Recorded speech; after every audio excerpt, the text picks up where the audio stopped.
Hello, everyone. It is Friday all day long, and somewhere in the universe, it may be a different day. I don't know. How are you? Trust you're doing good. Beautiful day here in the Front Range.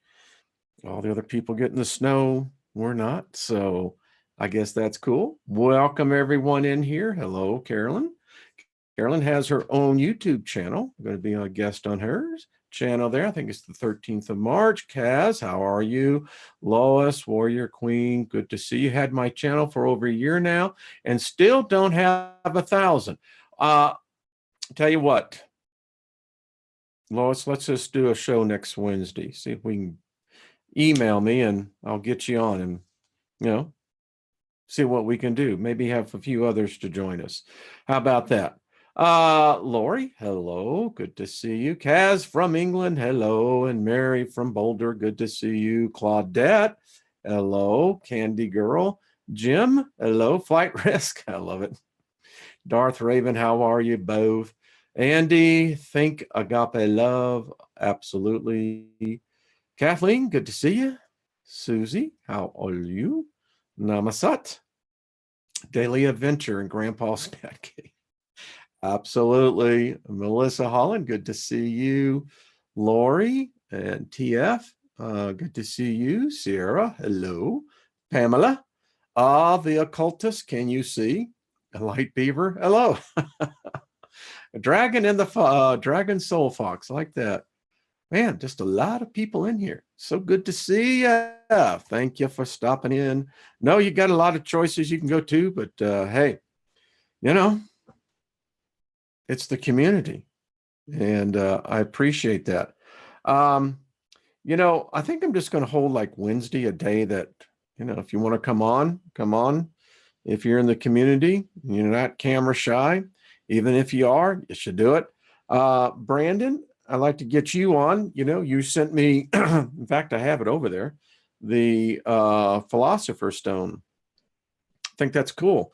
I want to get Joe Sapien on as well. I think he wrote probably one of the best Sapien manifestos I know. So there we go. Lost in Space. How you doing? Pamela Jean. Chelsea Rose, how are you? Good to see you. Mario, good to see you as well. Got the coffee?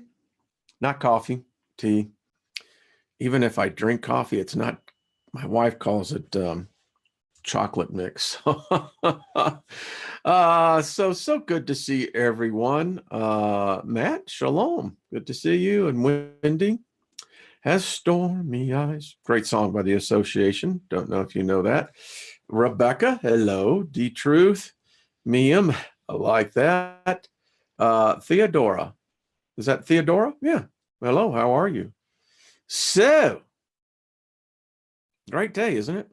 I want to say thank you to, let me digress. When I did this series, I knew I was taking, talk about taking a walk on the wild side with no safety net, but I've done that all my life. So that doesn't bother me. I'm not adverse to that. But coming out here and talking about a demon goddess and then having the gall and the audacity to proclaim to the world that all the gods that every religion is worshiping is one and the same, and it is the serpent. I mean,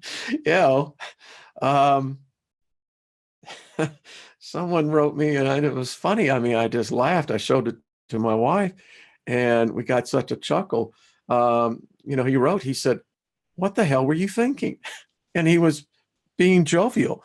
The fact is, the email went on to say, he said, whatever past life you had, you came in this one to make sure that you were going to finish up whatever it was. But so Lilith, is it Inanna? Probably, maybe. Are they associated, tied them? Sure. Here's the thing. We can't get in so enraptured in knowledge that's being made to us, known to us. Wherever that comes from, I think we can be appreciative. I think we can be even admire when new knowledge comes into the consciousness of man. I don't think there's really any real new consciousness. I think there's just a lot of lost knowledge. And that has aided into our retardedness of who we are. But nevertheless, so it can be a tendency to, I guess, some that we seem to get really enraptured into this. Well, I don't know about that. You know, I used to write business plans. And anyone who has ever written a professional business plan, because if you're going to go out and start a new startup in technology, you have to have a thorough business plans. Most, I would say, adequate business plans will run you $25,000. I've spent as much as close to $250,000 on business plans. So that's how I present information to you. You know, I simply break it down into its simplest components. That's how I learned computers, and learned how a hard drive works. And ever since that time, my mind now thinks that it's almost like a hard drive. I know exactly which part of the hard drive I have information stored on. And like a hard drive, many people are limited in their ability to how much information they can take in. That's primarily because what they don't understand is that their hard drive, and I can say probably all of ours to a degree, is partitioned off. We don't have access to it. I think it's there. I know that there are those amongst our species that have obviously, in fact, overcome the partitions. And it's like when you get over a partition, I always look at it, it's like walking into a gymnasium, basketball court, and you're the only one in there. How many of us have that feeling? I mean, it's kind of cool, right? You got this big, expansive space. It's all yours. You know, you can do whatever you want. But that's what happens, and why so many people have I think, a lack of ability to comprehend. They have a limited hard drive, and it's basically ran out of RAM. Got no memory, no more to put memory. So I want to say that the risk I was willing to take, my view is this: most of my life, I've had people lie to me, cheat me, abuse me. And so, you know, what people have to say about me, it matters very little. And my point to this is, I don't like gossip. Won't participate in it. I don't care what someone may think of, you know, Miss Sally, you know, with a polka dot dress, to what someone else may think. What does it matter? Tell me something profound. So the stories of Lilith, as far back as we can go, even to the Sumerian text, well, as I read yesterday, she got quite the promotion. It's like I did a video, Lucifer is not Satan, and when did Satan get a promotion? I think Lilith needed her story to be told.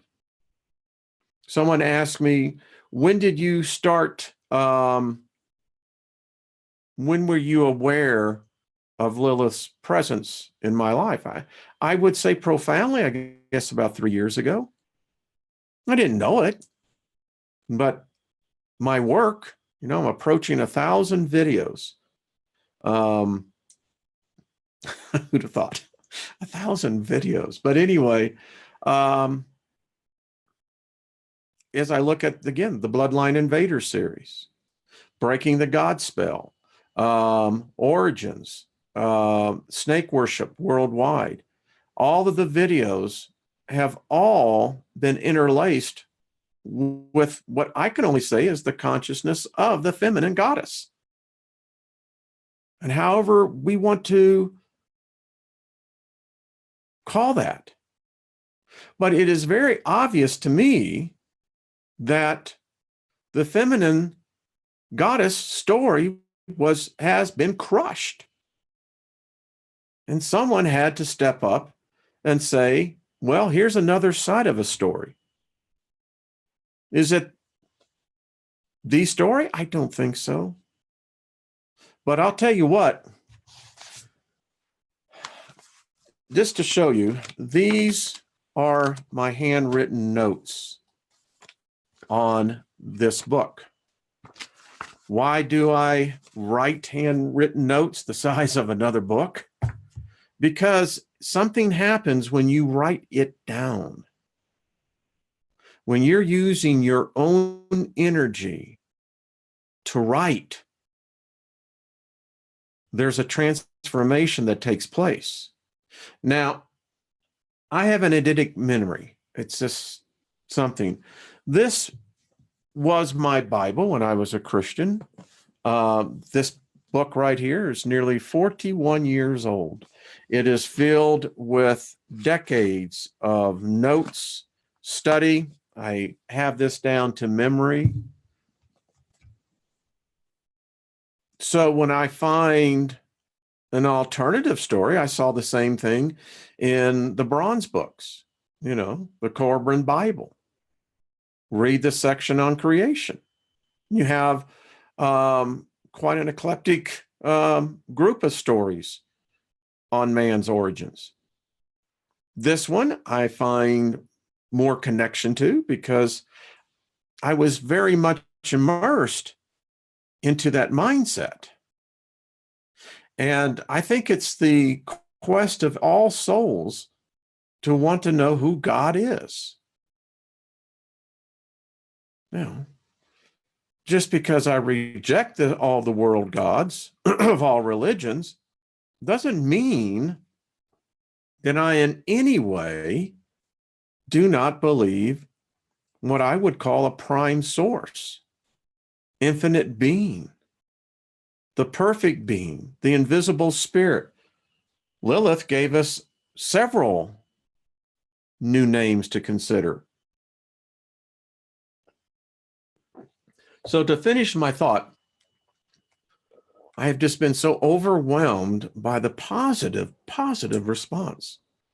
Now, there's been a few monkey wrenches thrown in there, but by far, 99% positive. I'm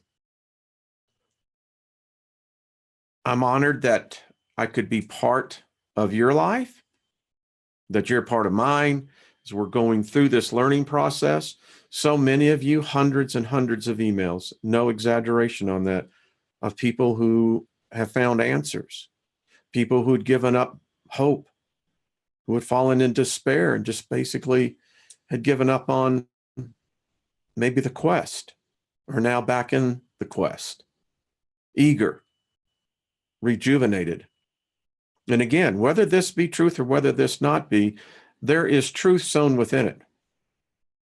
Because again, if unseen energy forces exist, I think they do. I think they have the ability to take on many different manifestations. They have a presence, a species that man has not quite defined. Our science won't tackle it. So we leave it to the theologians, and they've screwed it up. And so the philosophers got a hold of it. And the philosophers, they're still trying to sort it out. And here we are today. We've got access to more information than any one human being. Today, a human soul can connect into the net, basically approach the great oracle, and have more information than God itself. Think about this. If you were a man that lived, let's say, 2000 BC, let's say that. Let's say you lived in Sumer. So in Sumer, you are a citizen. How much information would you say that Enki possessed compared to a person now living in the most remote regions of this planet and having access to knowledge? Who would have greater knowledge? I dare say the individual soul. There's virtually anything the individual soul cannot find out. It's assumed that these ancient deities knew it all. I was discussing on my radio show, and we're going to do a whole show on this. I have the book, Consciously Aware. Where is my... Yep. Anyone, just go back. I've actually done a video on that. Where did I put that? Oh, there it is. Literally, I have books. Let's see. So thank you for bringing that up. The answers are within us. Girl with no sponsor. No spooner, excuse me. Name spooner. Girl with no name spooner. There we go. So I just appreciate it. There is so many enlightened people. We're learning. We're growing. So, yeah. We're on a living library. Ellen, that is a very appropriate way to phrase that. We are in an information age. I don't know where this age is leading to. All ages do. There's a beginning and an end, but we're definitely heading somewhere. Excuse me. So I want to deviate a little bit from our study, and I want to show you something. I want to get y'all's opinion of it. Excuse me. So, as he goes over here. So we've talked about, right, the archons. I contend that they are, in fact, beings, a species that are of a different physiological makeup than we are. I don't think that they're necessarily spirit, but then again, I don't think we've adequately defined what spirit is. So they may be a spiritual energy of some sort that has the ability to transcend both what we would call the spirit and the physical plane. So I contend that the archons live. I think that they're beings of energy, and they have the ability to manifest themselves in an event that takes place on Earth that man has witnessed since the dawn of time. And that is the aurora, called the Northern Lights, the Southern Lights. Now, go with me on this. If you were a being of energy, then when we're in the midst of these geomagnetic storms, where the magnetosphere of the Earth is being impacted by, most of the time, by the coronal holes of the sun. Could be, sunspots, anything like that. And so we've seen this. I contend, ladies and gentlemen, that throughout the references of the books, whether it's the Talmud, whether it's the Torah, whether it's the Bible, the Quran, the Vedic, the different books talk about beings living in between the firmaments. I contend that there is, in fact, a layer above our head in the firmament that houses a special group or species. And they have the ability to manifest in these moments of where the particles are bombarding the earth. And if you were an energy being, well, you could basically take those photons and manifest themselves. One thing we do know, they are spectacular when you look at it. But I also say that there are archons that still are here. And I believe they take form as you see this one. I'll be showing you some others. I believe as well that these are portals, basically doorways that take a natural phenomenon and open certain doorways. You look at these and you can begin to see how one could see the royalty of what I would call coverings of light. You can almost see in this one right above the power line there, the reflection of something. Looks almost human, does it not?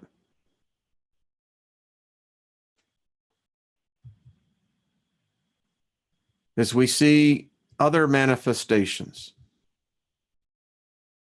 of animals in the sky, I believe that these are, in fact, the archons. I think this is where they exist. They may exist in other realms, but in this realm, this is where they choose to live. I think it's where they feed. I think that's where they get their energy. I think they're competing against one another sometimes in being able to manifest the most spectacular. I could see where our forefathers in the distant times would have seen great beings with wings. You can begin to see further clues of how this works. Imagine being able to pierce in and see into a different realm of the firmament right here. I think these are magnificent beings that express themselves in not only who they are, but their hierarchy.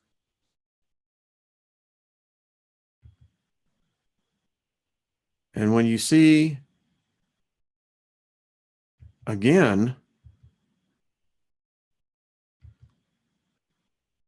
look at this.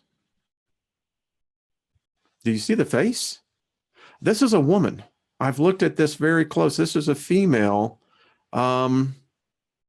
deity. It's what I'm calling it, and I'm going to stick with it. I've looked at this, and this is female. You can see her breast. You can see what clearly is a robe of light. But I think this is their kingdom. We've seen it from space.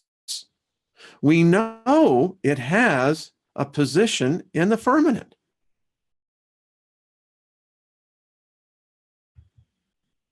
I think we get the briefest of moments to look into this kingdom, this realm. Do you see the other one? Two of them are in this one. I found it really odd. One right there, and then this magnificent being, whatever it is. Look at that one. I mean, you can have your own opinion, but when I see something like this, I don't think this is mere coincidence. I think that this is actually, we're having the opportunity to those who have eyes to see this realm.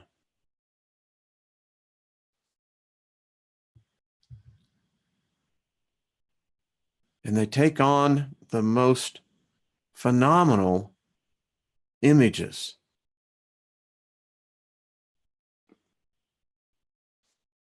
Look at this one. Yeah, I think it's in fact a real being looking down on us. This is a dragon.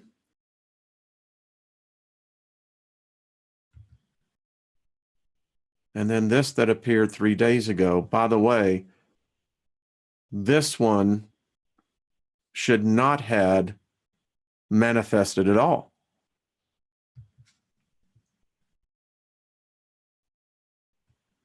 But the dragons are alive. They're here. As the other great spirits of the Native Americans know. Look at this one. I found this one particularly interesting. You see, I think that these are, in fact, kingdoms. We know that it's on Jupiter. We can see it. We can measure it. And when you look at it from a different perspective and a different set of eyes, it does become alive. This is the Phoenix that was captured about, I think, in January. Spectacular, isn't it? Look at this one. Tell me that that is not a living manifestation.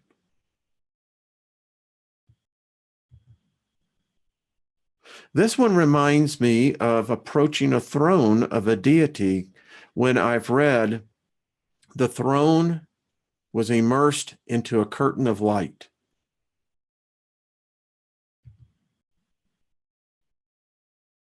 The dragons have appeared, and they're still appearing.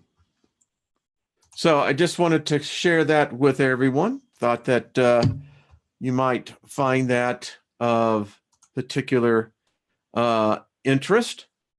And again, everyone's entitled to their own points of view, but I think that this has more to it than what we just simply see as cosmic particles coming off the sun and interacting in the ionosphere. If they're creatures of light, of energy, then this would be their way to manifest to us. So what do you think of that one? I'm just looking at some of the TV in the sky. Yeah.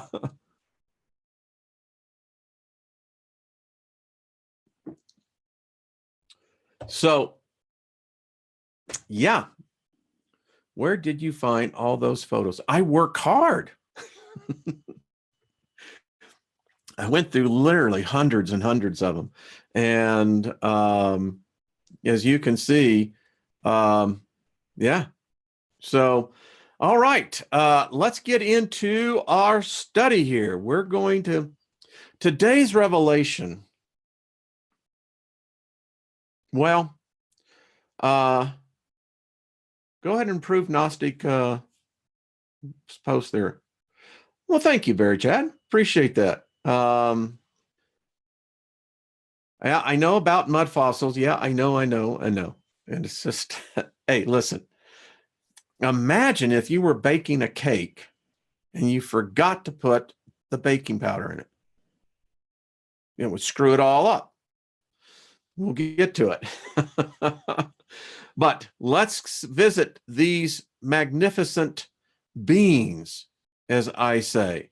Let's find out about them. And this is it. So we know in our story, Eve was restored.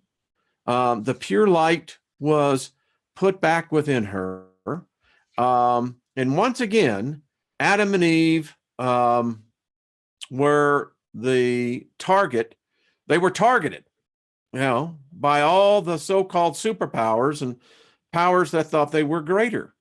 And we understand as well as the whole story, how Seth was born. Seth literally shone. His body emanated light. He was a luminous.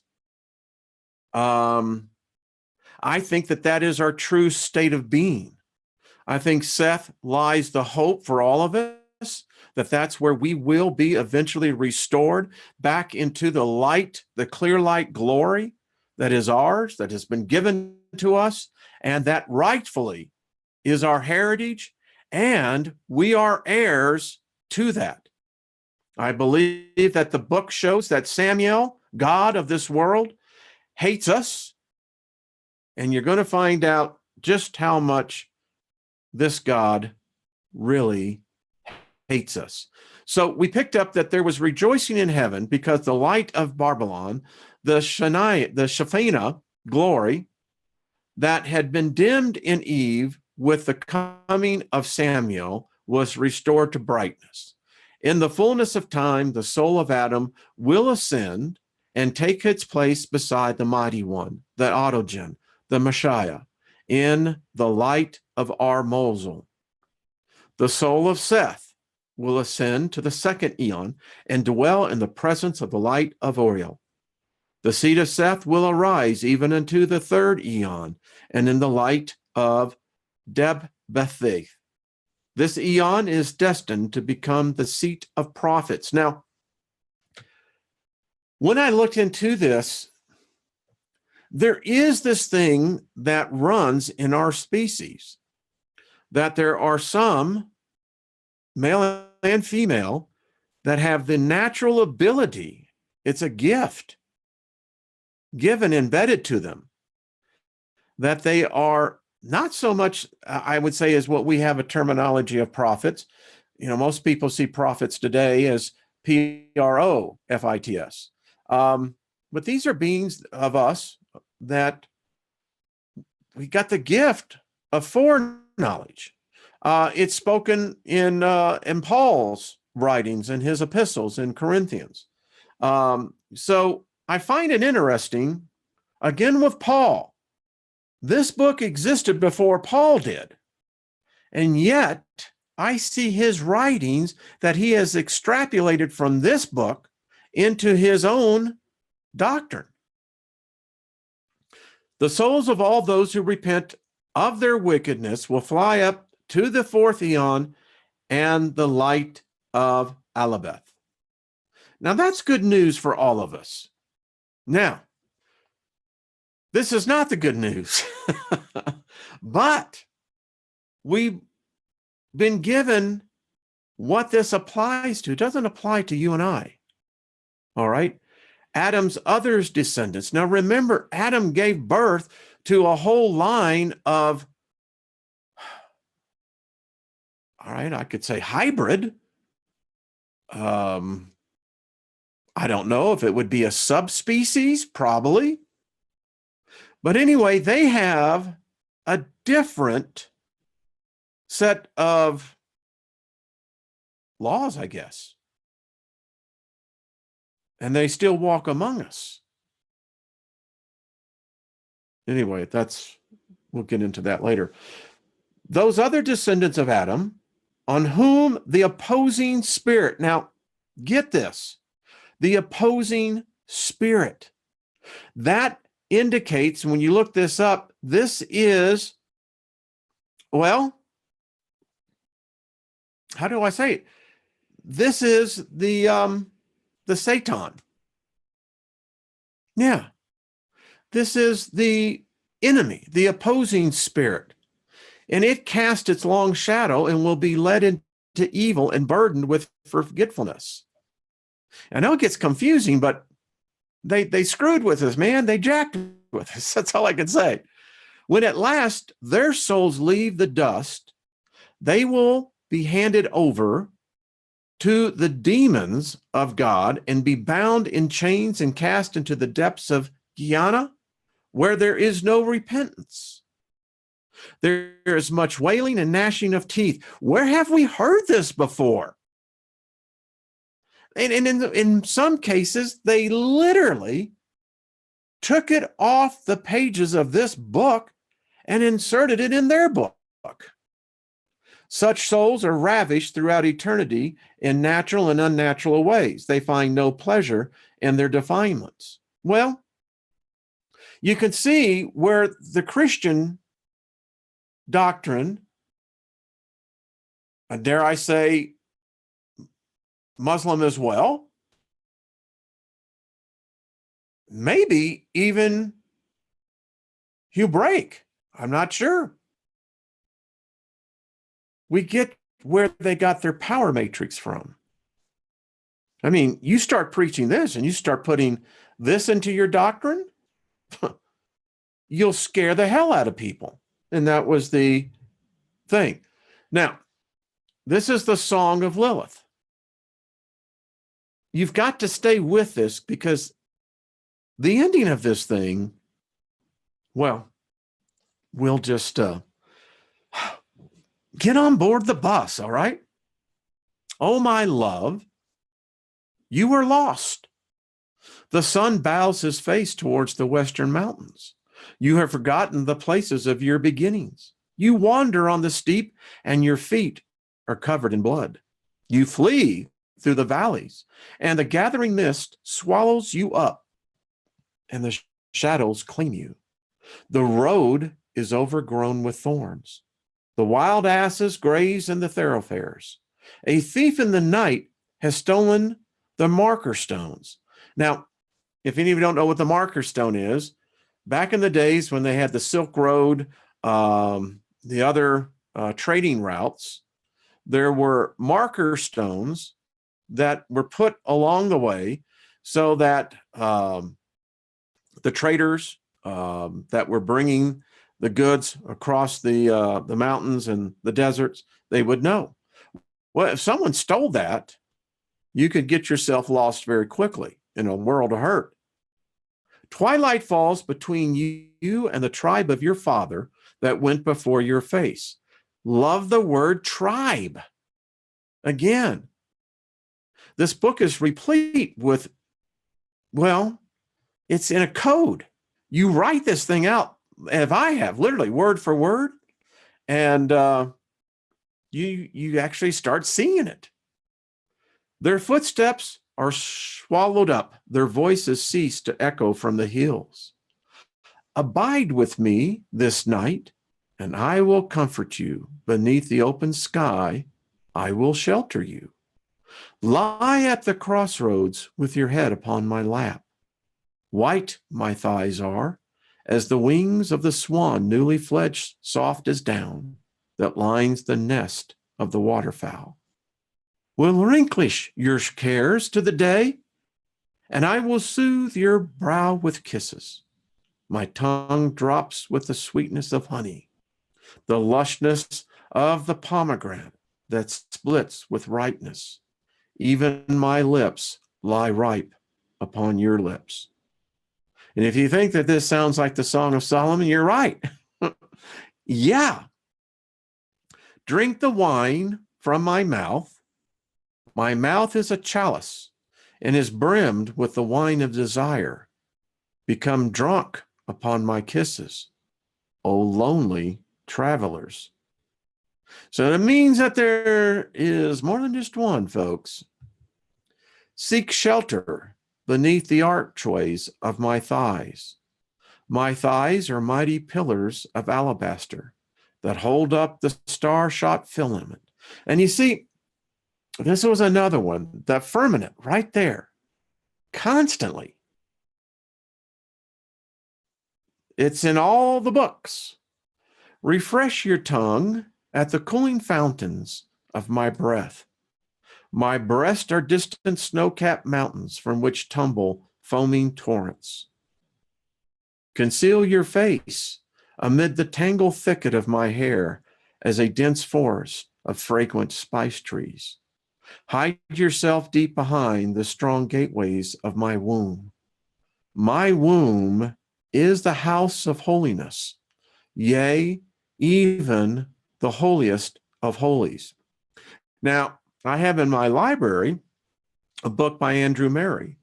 He was a 18th century, lived in South Africa, and he wrote a book, an exposition word by word in the book of Hebrews, and it's called the Holy of Holies. This is where that term literally came from, right here. The only place that this is stated is that you who've read the Old Testament and studied it and done an exposition as I have, you look into these later books in the New Testament, they throw things at you that you just go, well, where did that come from? I mean, seriously, what is the holiest of holies? Most people wouldn't have a clue, couldn't define it. I am white and comely.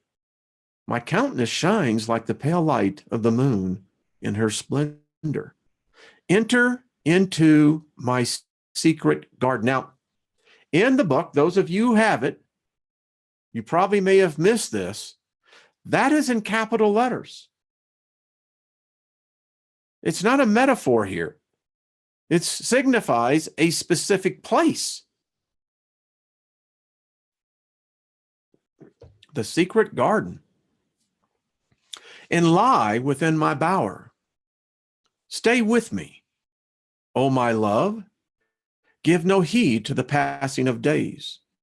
The seasons turn and fall like petals from the flower. The years roll away like clouds after the rain. Even after your span of life has ended, stay within my embrace. I will draw the soft blanket of earth over you and lie beside you until the uttermost ceasing of the world. Paints a very vivid picture, does it not? Oh, yeah. Do not strive to rise up, my love. The long night has yet to end. I will not soon depart from your wonderful warmth of your breath. My arms cling around your chilled neck, even as the dew-wet strands of the spider holds the fluttering moth. Doesn't that give you the warm and fuzzies? Oh, yeah. My red lips stick with sweetness of honey of your face. You are caught between the bow of my strong thighs. Here's the next one again. My matrix devours your swollen member like unto the serpent that swallows its prey, still quickened with life. I mean, these words, they're just freaking loaded. Someone said about this, I read in the comments that, well, there's one thing you can say for the lady. This is not sugar-coated. No, it's not. This deity, I sense, attempts to come out and bear what it really is, where the one the world knows does its best to conceal itself. Your seed is the payment I exact for my whoredom. The screams that are born and die in your throat nourishes my darkness. Your fear excites my lust. I will not cease to abuse you all the time that I love you, nor can you ever be rid of me. Woe, for we are joined as one flesh under the darkness of the moon. I cry out in excess of my passions. My cries are like those of the owl that flies by night and screeches. Fearful traveler, you sleep a sleep from which there is no awakening. You wander lost in the darkness that has no dawn. Resign your soul to my caresses and become drunk with intoxication of my kisses. Verily, I love you as no daughter of Eve can love you. I teach you delightful sins unknown to mankind.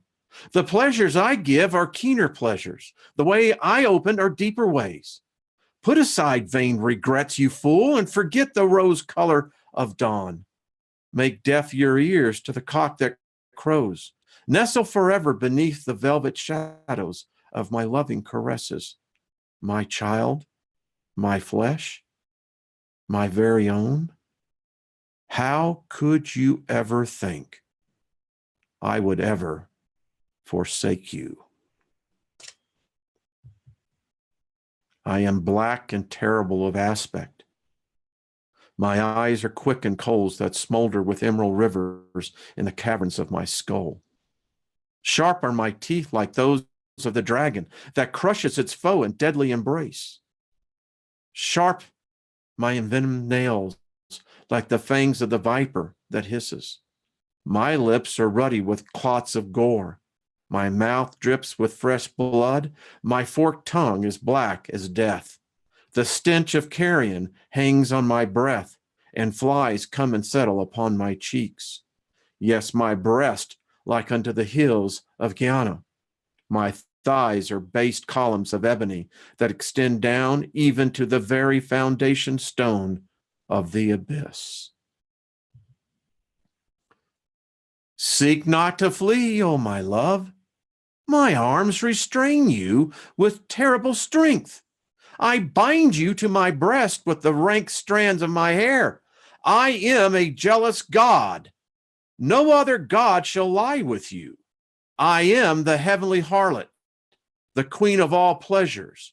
No other lover shall ever please you.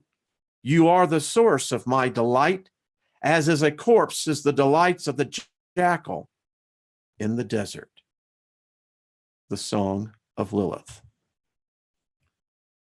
The spirits still defy humans. Samuel will send his angels of wickedness. Now, you have these folks right there, you got to ask yourself, why the hell does God have wicked spirits? How can you get a God that has no sin, brilliant, blah, blah, blah, blah, but yet he has angels of wickedness? Now look at this. He will send his angels of wickedness among the daughters of men to take those whom they desire. This is my comment. This is an outrage in its context to all humanity, especially the feminine, and carry them away and bear upon them to give birth to the offspring out of darkness. Sounds like a lot like alien abductions, doesn't it? He will harden their hearts of those who worship him. God will harden their hearts of those who worship him and lead them astray with many deceptions. God will guide them into trouble and away from the truth. God will instruct them in the arts of war and the ways of destruction.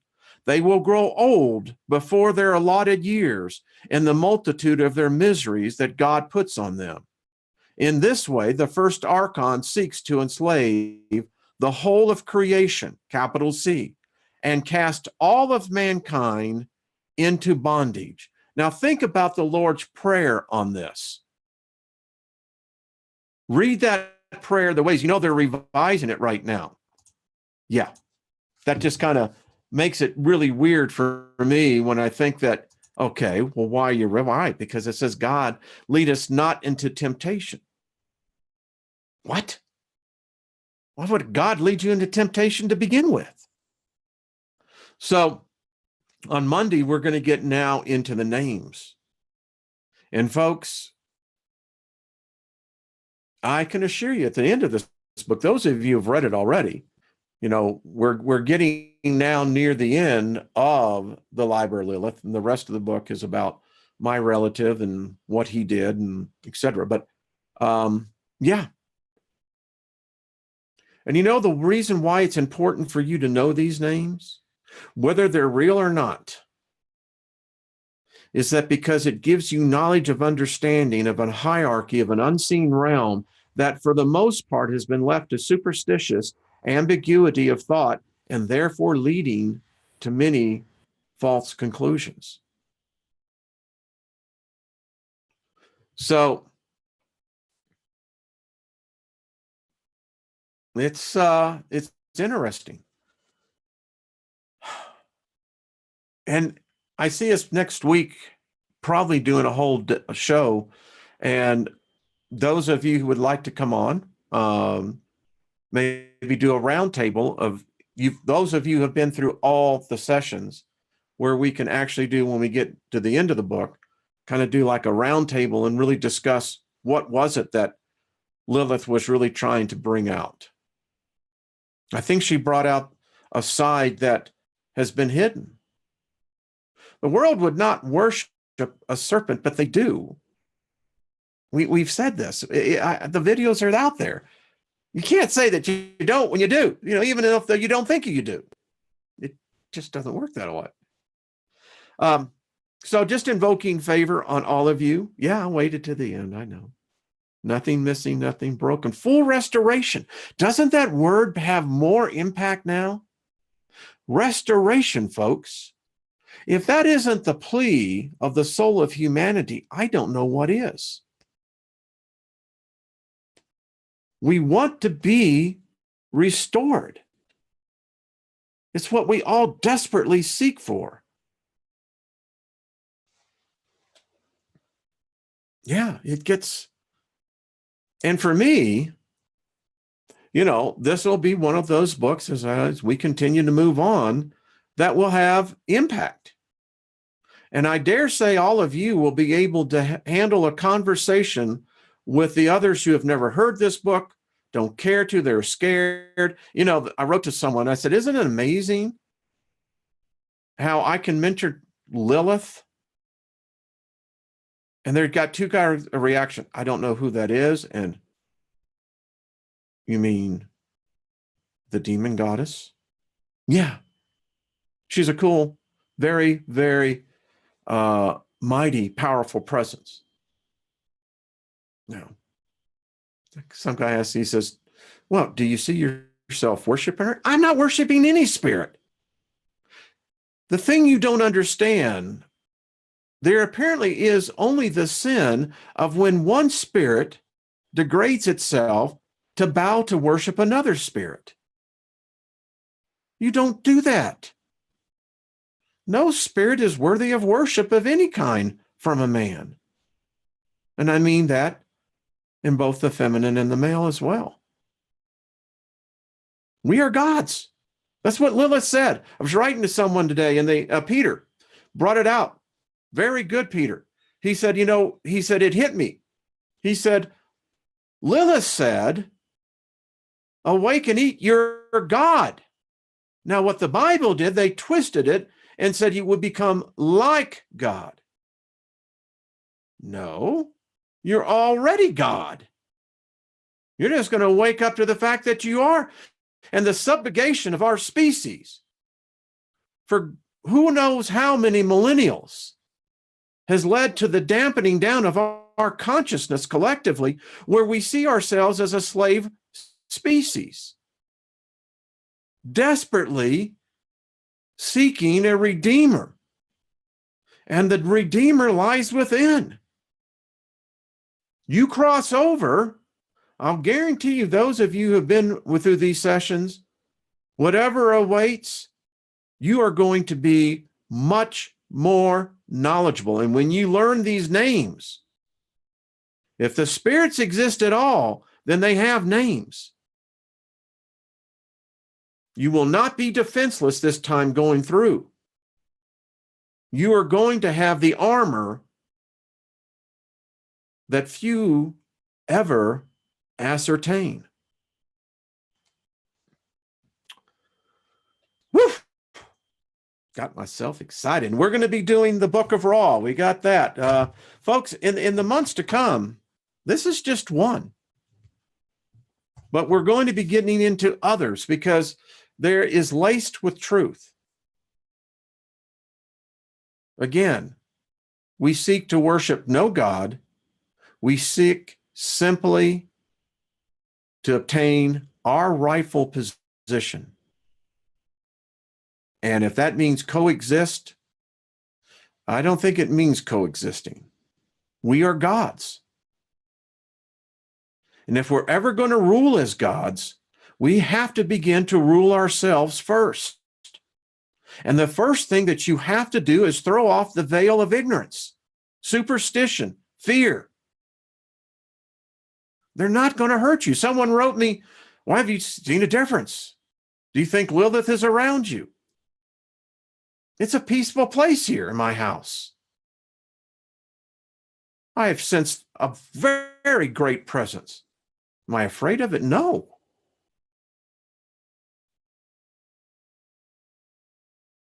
Could be, Blazing River. That's a good point. The occultists, yeah, we seek to worship others. Why each other? Isn't that odd? Well, my friends, have yourself a great weekend. I am off.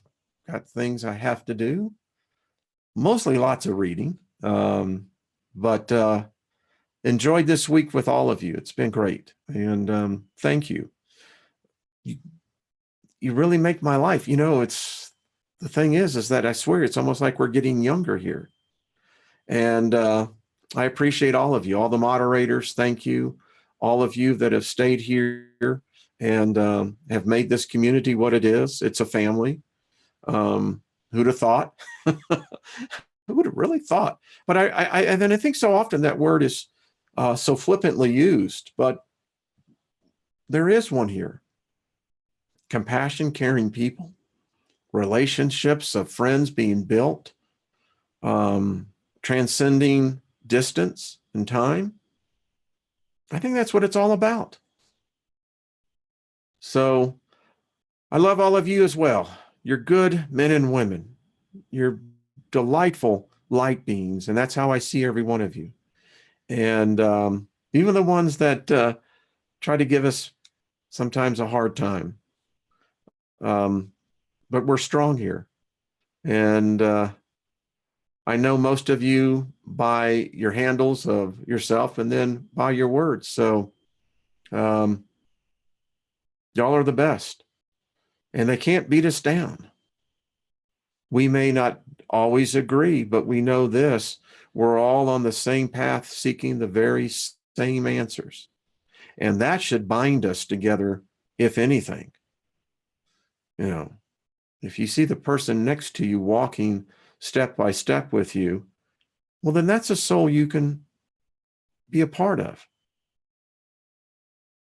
Better than going the other way, right? All right. Much love to you folks. Great favor to you. Enjoy your weekend. Those of you who've gotten snow, enjoy it. Those of you who don't, well, surf's up. And the rest of us, well, we'll just continue with the journey. All right, my friends, very best to you. We will see you again real soon. All right. Bye-bye.